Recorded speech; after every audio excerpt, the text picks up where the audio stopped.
Welcome to this 10th video of faculty training program. In this video, I'll explain the difference between leaving a class or ending a class. And this is very important because we have already faced a lot of issues because of just one confusion. So I just want to clarify that confusion in this very short video. So let's move back to the portal first. Now, let us say you are presenting something to your student and the time at this point is 9:30 a.m. in the morning. The class started at 9 a.m. and it is scheduled till 10 a.m.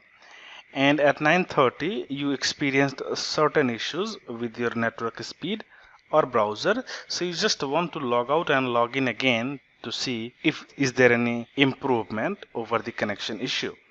So if you'll go to this option, three dot button here, you'll find there are two options, end meeting and leave meeting. So when you choose the leave meeting, you will have option to come back to the same meeting again. And if you select end meeting, you cannot come back to the same meeting. Or in this case, it will be a class for you generally, since it has been mentioned as meeting here. I'm referring these two as meeting. So let us say you are in slide number 2. And then you want to log out from here and you want to reconnect again, so you can go ahead and select leave meeting, click OK. Now we are redirected to the calendar page.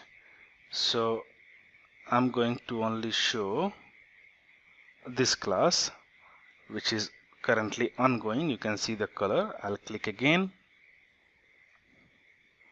and now still I have got option to join.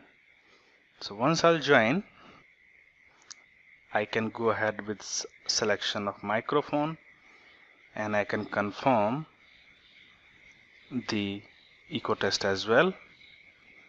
And now I'm back to the same place where I left. And let us say now this is 9:55 a.m. in the morning and I want to end this class or close this class, then I need to go to option, end meeting, and now it will ask you for a confirmation.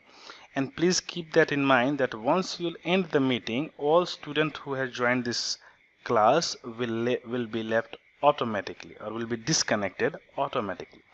So I'll click yes, click OK. And on the calendar, you can see the time is 3:12 in the morning and this class has ended at 3:11 a.m. in the morning. And now if I'll try to go ahead and click on this class to join, you can see the status here is ended and I'll have no more join button to join the class. So use these two options as per your need or requirement and wisely. In the next video, I'll explain how you can create your content for this platform that will be supported one and without any issues. So looking forward to see you in the next video.